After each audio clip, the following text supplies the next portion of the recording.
Olá, tudo bom? Bem-vindo ao nosso novo canal Quadrangular SerpaCast. E eu gostaria de que você compartilhasse, se inscrevesse no nosso canal, compartilhasse, deixasse o seu comentário. O propósito do nosso canal Quadrangular SerpaCast é aprendermos mais sobre a palavra de Deus, o amor de Deus e falarmos de diversos assuntos sem censura, porém com o objetivo sempre em Cristo Jesus. Então vá lá, compartilhe, se inscreva no nosso canal, compartilhe para que mais pessoas venham a ser abençoadas, venham a ser alcançadas por esse canal. Tá? E hoje nós vamos falar de um tema muito importante. Se você, como cristão, fosse levado a julgamento, você teria evidências para ser condenado? Isso é um tema interessante. E quem ministrou esse tema que nós vamos compartilhar hoje, foi o nosso convidado de hoje, Obreiro Alexandre, está aqui conosco para compartilhar um pouco mais sobre esse comentário. Muito obrigado por estarmos aqui e gostaria que você se apresentasse para o povo, falasse seu nome, quantos anos de convertido você tem. Boa noite a todos. É um prazer estar aqui no SerpaCast, acompanho o canal, participo de todos os podcasts e tenho aprendido bastante com esse canal, que é uma grande bênção na minha vida. Eu estou na Igreja do Evangelho Quadrangular do Serpa há 26 anos, servindo ao Senhor. Jesus chegou na minha vida em uma fase bastante difícil da minha adolescência e chegou para mudar. Era um momento em que eu estava desorientado, que eu estava perdido, e quando eu cheguei na igreja eu fui muito bem recebido e a palavra de Deus ministrada ao meu coração produziu o efeito que ela sempre produz. A Bíblia diz que a palavra ela vem para nos fortalecer, ela vem para nos preencher, ela vem para nos revelar a pessoa de Cristo. E isso aconteceu comigo no primeiro dia em que eu entrei na Igreja do Evangelho Quadrangular do Serpa, e é por isso que hoje, 26 anos depois, eu continuo servindo ao Senhor aqui na Igreja do Serpa. Alexandre, você poderia, de maneira resumida, falar um pouco da sua conversão, como você conheceu a Cristo, como você veio até a Igreja, até Cristo? Muito bem. 14 para 15 anos, naquele ano meu pai havia falecido e para todos nós foi um grande choque, foi bastante difícil e para mim principalmente, eu tive bastante dificuldade de assimilar tudo isso e administrar tudo isso, um adolescente ainda. E quando isso aconteceu, eu busquei em alguns lugares preencher esse vazio, esse espaço que era o espaço do meu pai, e eu não consegui encontrar. E dentro de todo esse perfil, me foi feito o convite para estar na igreja. E eu já tinha ido em vários outros lugares, baladas, barzinho, e, enfim, em busca de preencher esse vazio. E foi na casa de Deus, foi na Igreja do Evangelho Quadrangular que eu consegui encontrar-me com Jesus, que fez com que tudo voltasse a ter sentido, tivesse um caminho para seguir, uma direção para seguir. Então foi fundamental chegar na igreja e ser acolhido, ser recebido pelo povo de Deus e sobretudo pelo Deus do povo, que é o que é mais importante para nós. Muito interessante. Então você que por acaso está nos assistindo, se você está passando por momentos difíceis, momentos de angústia, saiba que existe um Deus que acolhe, existe um povo de Deus também que recebe, que está ali para estender as mãos e acolher, ser bem recebido. Amém? Alexandre, vamos entrarmos agora direto no tema. Esse tema que você ministrou na quinta-feira e me chamou bastante atenção e me fez refletir, na verdade, eu, como cristão, se alguém olhasse para mim e fosse me julgar, vamos nos colocar agora aqui no tribunal, se o juiz fosse me julgar e por eu ser cristão, será que ele ia encontrar evidências na minha vida? Quais seriam essas evidências? primeiro de tudo, essa é uma pergunta que mexe com a gente, né? Quando a gente ouve uma pergunta como essa, a gente começa a olhar para a nossa vida e ver se nós temos produzido essas evidências, essas provas. E isso vai surgindo novas questões, novas perguntas que nós começamos a perguntar, né? Que começamos a nos preocupar. A primeira questão que nós recebemos é: que provas são essas que eu preciso produzir enquanto cristão, né? E quando a gente tem essa preocupação, a gente está no caminho certo, né? A palavra de Deus lá no livro de Coríntios vai falar: examine-se, pois, o homem a si mesmo. E ali o apóstolo Paulo ele está dizendo para mim e para você, para nós sempre darmos uma olhada para a nossa vida e buscarmos melhorar a cada momento, né? Não só nos dias de Santa Ceia, que é um dia tão especial para nós cristãos, mas no decorrer da nossa vida. Dar uma parada, dar uma olhada e ver que tipo de condições nós estamos vivendo e que tipo de provas nós estamos produzindo acerca da nossa fé ou da falta da nossa fé, né? E no mundo que a gente está vivendo, provar é necessário, né? Não dá mais para você simplesmente dizer que é alguma coisa, é necessário provar, né? Então, no meio cristão também não é diferente, porque o que a gente tem visto, e infelizmente temos visto, são muitas pessoas se dizendo cristão, produzindo uma vida, uma história, um exemplo, um testemunho que vão contra aquilo que eles dizem, né? Então, nós como cristãos que queremos glorificar a Deus com a nossa vida, temos que ter essa preocupação. E era uma preocupação, Júnior, do nosso Senhor Jesus Cristo, né? Ele se encontra com seus discípulos e ele pergunta: o que as pessoas estão pensando de mim? O que elas acham que eu sou? Como é que as pessoas me veem aí fora?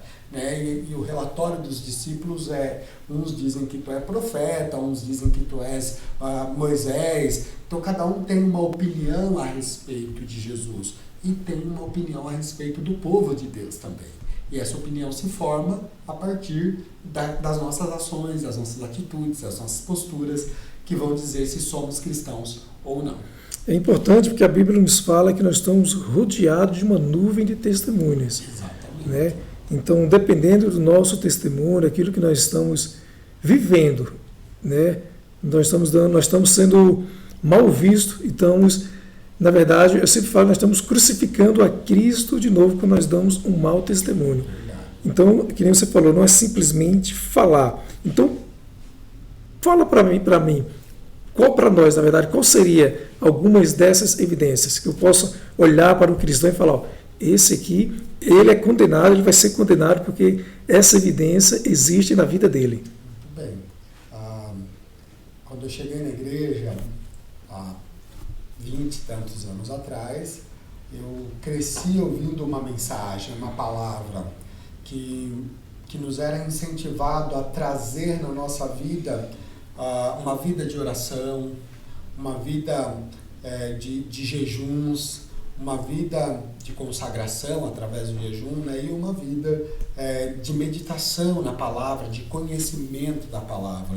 Essas três bases formam o cristianismo, essas três bases fazem com que a fé ela seja autêntica, ela seja verdadeira. Então qualquer pessoa que tem a prática da oração, que tem a prática do jejum, que tem a comunhão com a palavra, ela poderá ser considerada um cristão autêntico.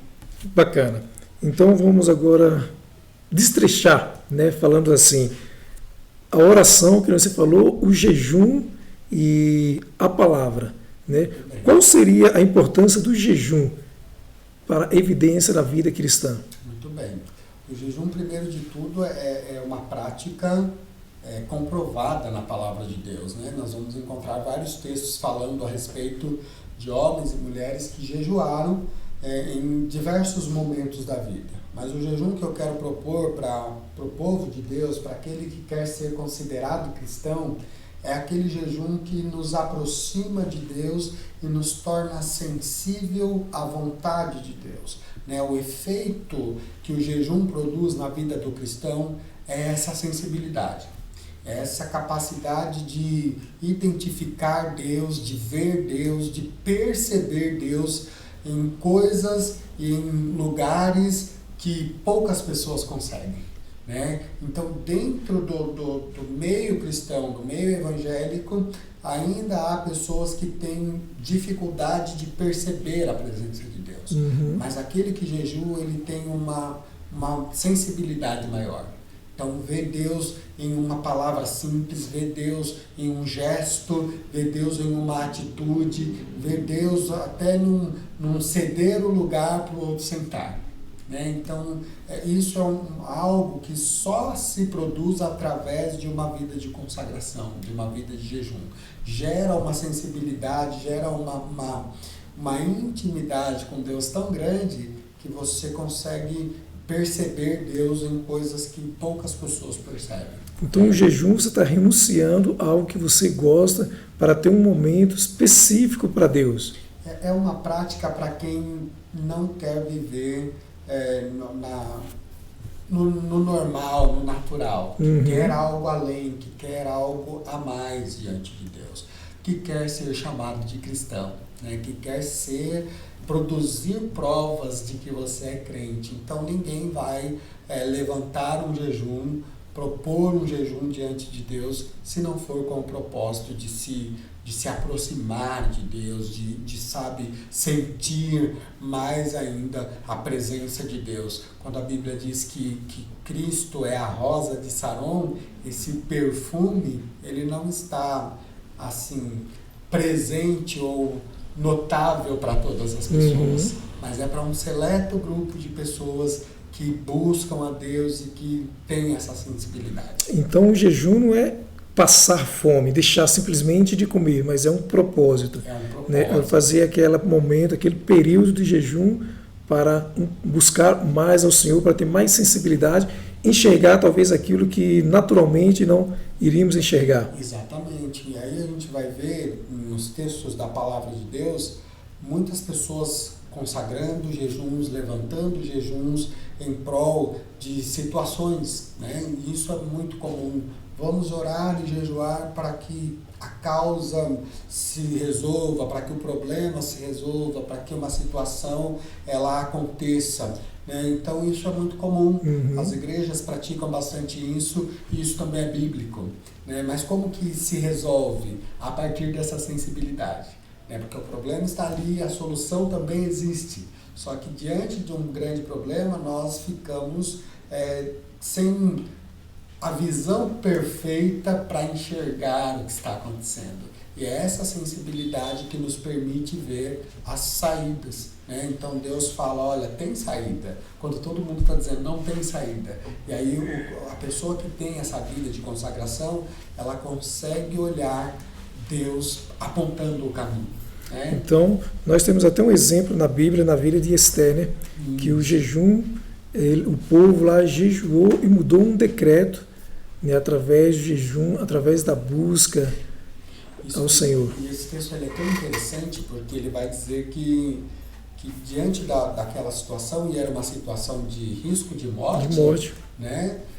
Não só de Esther, mas de todo o povo, de extermínio, na verdade.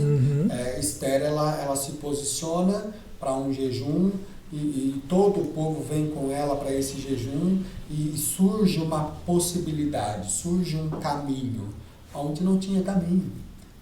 Quando você observa esse texto, você vai ver que a pessoa mais influente, ou a segunda pessoa mais influente no reino, é quem estava fazendo as ameaças. Então não tem saída, não tem para onde correr. Era homem de confiança do rei e a segunda pessoa mais influente. Então quem é que vai, né, desmentir essa pessoa? Então era quase que impossível sair. Seria aquele ditado que nós falamos assim, a voz dele contra a minha, e a palavra dele contra a minha palavra. Exatamente. E aí, nesse caso, eles jejuaram e Deus abriu assim um leque, um entendimento, um caminho a ser trilhado que trouxe para eles o caminho da vitória. E que grande vitória! Se você tiver curiosidade, leia o livro de Esther, que você vai ficar impressionado com o que Deus fez através daquela mulher. Bacana. Segundo, o que entra a oração na vida na evidência de um cristão? A oração, eu aprendi que é a melhor forma de se comunicar com Deus. O próprio Senhor Jesus Cristo, ele disse assim, olha, quando vocês forem orar, ou quando vocês forem falar com Deus, sigam esse caminho. Né? Então, comunicar-se com Deus, a melhor maneira de fazer isso é através da oração. E nós vamos ter vários textos incentivando a oração. Nós vamos ter outros textos que vão mostrar pessoas orando na presença de Deus. A oração é essa comunicação com o céu, é onde o homem ele tem acesso ao Criador e poder conversar com Ele, falar com Ele aquilo que entristece, aquilo que preocupa, aquilo que causa medo, aquilo que é projeto, aquilo que é sonho. Então olha só que infinidade de possibilidades tem a oração. Né? Então quando a gente olha, por exemplo, para Deus, a gente fala, Deus ele é muito grande, ele é muito ocupado, quem sabe algumas pessoas vão dizer, mas a oração te faz chegar até onde Ele está e faz com que Ele se volte a cada um de nós. Olha só que interessante, na consagração do Templo de Salomão, o Senhor Deus disse, olha, a partir de hoje, meus olhos estarão olhando para este lugar, os meus ouvidos estarão atentos para este lugar e para a oração que for feita nesse lugar. Olha que importância que tem a oração para o homem de Deus e para o próprio Deus que tem prazer. Você citou uma parte importante aí. Quando Deus falou isso, ele estava falando diretamente para o templo, a tenda, né, que seria feito. Então, no caso, né, para eu ter evidência cristã na minha vida, é necessariamente, quando já tínhamos conversado, mas para aqueles que estão nos assistindo entender, é necessário eu orar simplesmente na igreja? Existe um ritual, um protocolo para que eu possa chegar diante de Deus, para que eu venha conversar, falar com Ele? É incrível que existem pessoas que ainda acreditam que haja necessidade, que há um lugar específico ou que há uma fórmula específica para se entrar na presença de Deus. E a gente tem os dois lados da moeda, como se diz, né? Se por um lado tem pessoas que acreditam que é só na igreja, é só no templo e é só da maneira mais cultual mesmo, do próprio culto ali. Por um outro lado, tem outras pessoas que, por não perceberem, acabam perdendo a essência de quem é Deus. Né? Então tem que ter um equilíbrio nisso daí. Deus ele está pronto para nos ouvir em qualquer situação e em qualquer momento. Imagine você com o seu carro e um trânsito ou um possível acidente. Né? Você está indo com o seu carro aqui, parou tudo lá e você pisou no freio e não falhou. Aí você vai, Senhor, meu Deus, meu Pai, não vai dar tempo, não vai dar tempo. O que você faz? Misericórdia. Isso é uma oração. Né? Então, olha só como isso é interessante. Agora, é óbvio que precisa haver um entendimento de quem é Deus. Né? Deus, ele é Senhor. Deus, ele é soberano. Deus, ele está muitíssimo elevado. E ele precisa ser reconhecido. Nós precisamos nos aproximar de Deus sabendo que ele é tudo isso. E aí, quando você se aproxima de alguém que é tudo isso, você não se aproxima de qualquer jeito. Senhor, isso que você falou aí sobre um acidente, um exemplo, né, um acidente de trânsito, eu tenho um testemunho de falar, né, em 2011, né, eu caí do telhado, né, da minha casa, e na hora que eu caí do telhado, eu simplesmente falei, Deus, me cubra com o teu sangue. Isso. Eu caí sentado, bati a cabeça, e aonde eu caí tinha uma mesa de mármore, que a minha cabeça passou aproximadamente um palmo. Aí a pessoa pode falar, mas como você sabe que passou um palmo? Por causa de onde eu caí com a cabeça, onde eu bati a cabeça no chão, né, no chão. Então ali, naquele momento, ali, na hora que eu estava caindo, não deu tempo de fazer uma oração todo programado. Simplesmente eu clamei, Deus, me cobre com teu sangue. Infelizmente, nesse dia, outras pessoas também se acidentou. Tinha caído o telhado no hospital onde eu estava, né, do lado da sala que eu estava, tinha outro senhor lá que tinha se acidentado também. e ele tinha esse acidentado grave que tinha quebrado a parte aqui de trás dele, que ele não podia mais andar. Né? Você vê a gravidade. Sim. E da altura que eu caí, outras pessoas também já caíram e chegou a óbito. Olha só. Né? Então, exatamente, a oração não precisa desse protocolo, mas reconhecermos. Né? Eu falo que na oração do Pai Nosso, quando Jesus estava ensinando aos discípulos dele, ele falou assim: aquele que estás no céu. Então estava falando para os discípulos que Deus está acima de todas as coisas. Né? E tem que ser reverenciado, reconhecer a santidade de Deus. Né? E como você mesmo falou aí, orarmos, sim, mas reconhecermos a grandeza de Deus. O interessante de tudo isso é que os textos bíblicos são riquíssimos em orações, né? E você vai ver tanto Pedro dizendo: Senhor, socorre-me, que era o que dava para ele falar. Naquele momento que ele estava afundando, correto. Né? E não tinha como ele produzir ali uma oração toda específica, toda especial. Então, Senhor, socorre-me foi suficiente para Jesus ir lá, estender as mãos e tirar ele daquela situação. Em contrapartida, nós vamos encontrar, por exemplo, o rei... Fugiu o nome do rei. Mas que ele é invadido, ele vai ser invadido, ele pega a carta na mão e aí ele faz uma oração. Ezequias, pronto. O bom de falar com o crente é isso, né? Ele sabe do que nós estamos falando. E ele faz uma oração protocolar, vamos dizer assim: Senhor, olha aqui o que está dizendo o rei da Síria. Ele fez tudo isso nas outras nações porque aqueles não eram deuses. E ele faz toda uma oração que é digna de né, a gente admirar e estar reconhecendo quem é Deus. Ele tinha tempo e ele tinha conhecimento de quem era Deus. Então, os dois formatos de oração são válidos diante de Deus, desde que tenha a essência, que é reconhecer quem é Deus. Agora, o que a gente propõe dentro desse tripé que vai te acusar, se é que podemos dizer assim, de ser um cristão, é um estilo de vida de oração. Quando a gente olha para Daniel, por exemplo, nós vamos ver que Daniel ele orava 3 vezes ao dia. Era um estilo de vida dele orar. E não diz lá que ele orava 3 vezes ao dia quando as coisas estavam mal. Diz lá que ele orava 3 vezes ao dia. E quando as coisas ficaram mal, ele continuou orando 3 vezes ao dia. Então era um estilo de vida para ele. Independente do que estava acontecendo no seu redor, ele tinha esse compromisso de oração. E isso fazia com que Daniel fosse visto como cristão. Tanto é que ele foi acusado de ser cristão, né? E por essa acusação ele foi condenado. Então, se tem alguém que produziu provas que evidenciaram que ele era um cristão, esse alguém foi Daniel. E foi a oração que o identificou como um cristão, né? Quem conhece o texto vai ver lá que Daniel foi colocado à prova justamente porque fazia petições ao Deus do céu, ou seja, porque orava a Deus. Ele viu uma evidência nele, né? É importante. Exatamente. É importante nós orarmos e temos esse momento também, né? Temos esse momento isolado de nos dobrarmos os nossos joelhos e estarmos a sós com o Senhor, um momento íntimo, muito importante. Bom.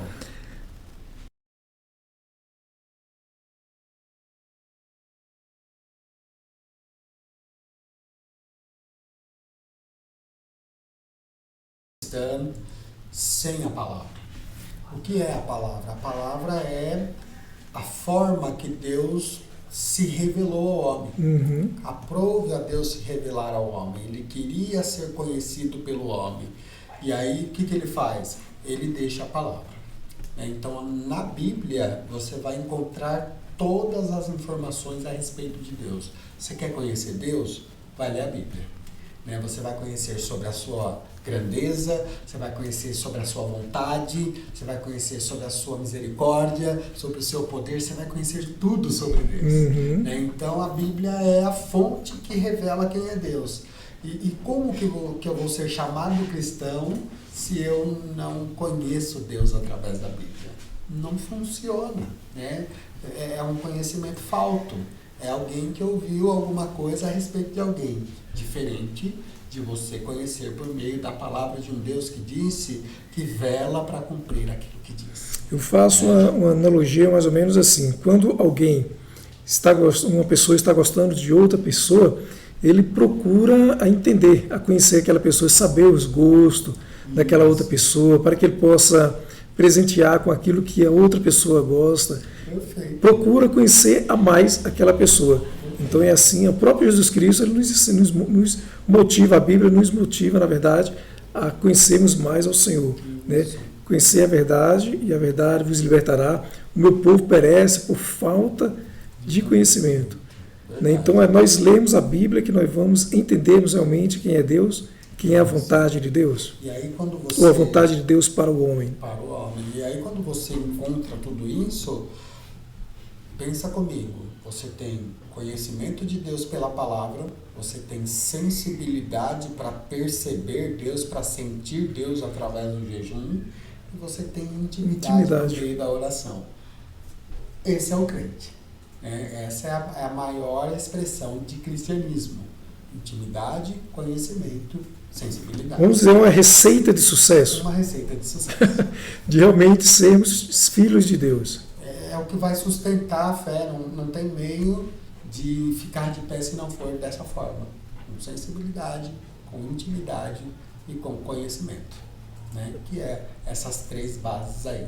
Termina por aí? É só isso? Isso que nós íamos perguntar. Essa é a próxima pergunta.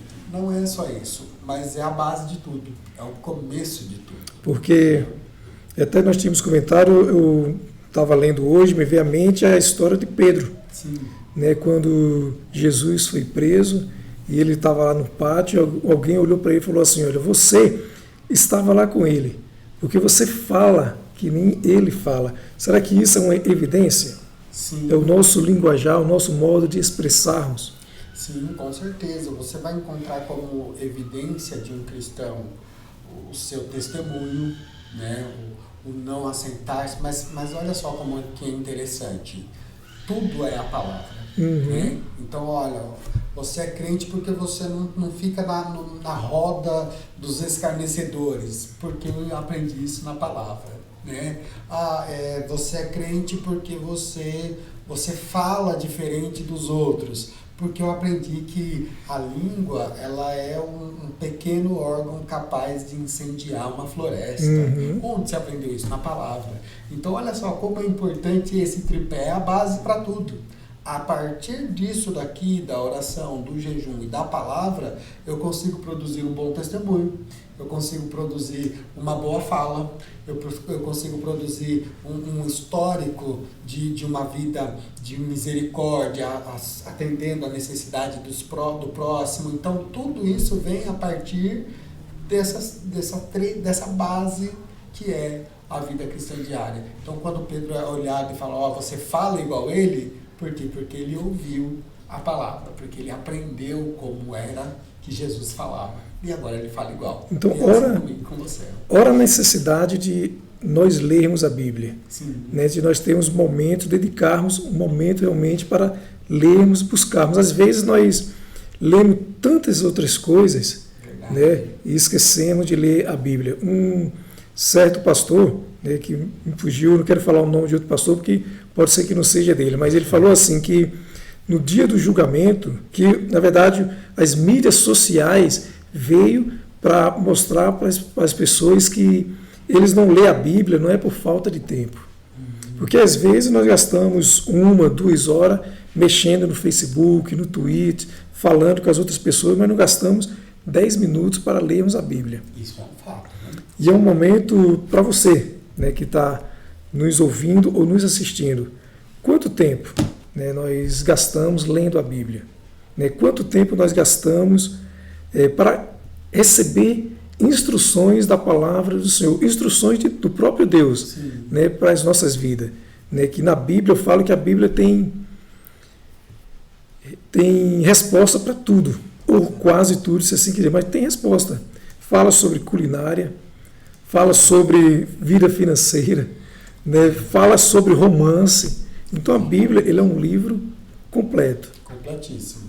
Para você que precisa de um incentivo para ler a Bíblia, eu tenho um bom incentivo para você. Pense na Bíblia como um testamento. A Bíblia é dividida em 2 testamentos, o Velho Testamento e o Novo Testamento. O que é um testamento, se não for um livro com todas as vontades, com todas as normas, as regras de um alguém que morreu para que se possa tomar posse daquilo que ele tinha. Então veja você, Jesus morreu para que você tenha posse daquilo que Jesus tem. E o que Jesus tem? Ele tem o céu, ele tem um reino, né, celestial para entregar para aqueles que são a sua herança. Então ele deixou um testamento, um livro onde está escrito tudo o que eu preciso fazer para eu herdar tudo isso. Então você pode ler os testamentos deixados por Jesus e herdar aquilo que ele tem para você. Né? Então é um baita de um incentivo. E se nós... você estava um pouco preguiçoso aí, vai para cima. E nós possamos garantir, né? Muitas pessoas falam, você não pode garantir, mas eu falo que nós podemos garantir que a Bíblia é um livro atualizado. Né? Passou 2000 anos, vai passar 3000 anos, mas a Bíblia ele é um livro atualizado. É um livro que não precisa ser reescrito, mas ele é atual. Né? E tudo aquilo que nós precisamos, nós encontramos na Bíblia. Né? Louvado seja Deus por isso. Eu gostaria, Alexandre, que você desse as suas considerações finais. Já estamos estendendo para o final. Né? Outro dia, né, iremos falar um pouco mais sobre a Bíblia, mais sobre outros assuntos para aprendermos, né, e crescermos. Mas gostaria que você desse suas considerações finais e eu aproveitasse e passasse o endereço também da nossa igreja, tá? Fazendo um convite para aqueles que quiser nos visitar, fazer uma visita, será muito bem recebido. Queridos, o nosso objetivo com o nosso SerpaCast, né, quadrangular SerpaCast, é levar para você um pouco mais do conhecimento da Palavra de Deus, da importância de você servir a Deus e de você estar na presença de Deus. E para nós será uma grande alegria se você escolher a nossa igreja aqui no bairro do Serpa, na rua Barueri 286. Será um grande prazer recebê-los aqui e fazer parte, né, da nossa família, da família do Evangelho Quadrangular. Será uma grande honra. Para esse dia, para esse tema que nós abordamos hoje, será que nós temos produzido essas provas de que somos cristãos? Pense nisso. Dê uma olhada como é que anda a sua vida e se precisar mudar alguma coisa, não tenha medo de mudar, porque essas mudanças trarão grandes benefícios para você mesmo e para a sua vida com Deus. Que Deus te abençoe, em nome de Jesus. Amém. Muito obrigado por sua companhia. Né? E eu gostaria de pedir mais uma vez, se inscreva no nosso canal, compartilhe, deixe os seus comentários e, se possível for, coloque ali o que você gostaria que nós viéssemos aqui compartilharmos para junto aprendermos e que realmente essas evidências e outras mais venham a ter nas nossas vidas, para que as pessoas possam olhar para nós sem precisarmos falarmos, simplesmente olhar para as nossas vidas e falar, esse aí é um cristão, é um servo do Senhor. É que nós falamos, falar é fácil, mas o difícil é vivermos. Que Deus abençoe a sua vida e até o próximo quadrangular SerpaCast, se Deus quiser.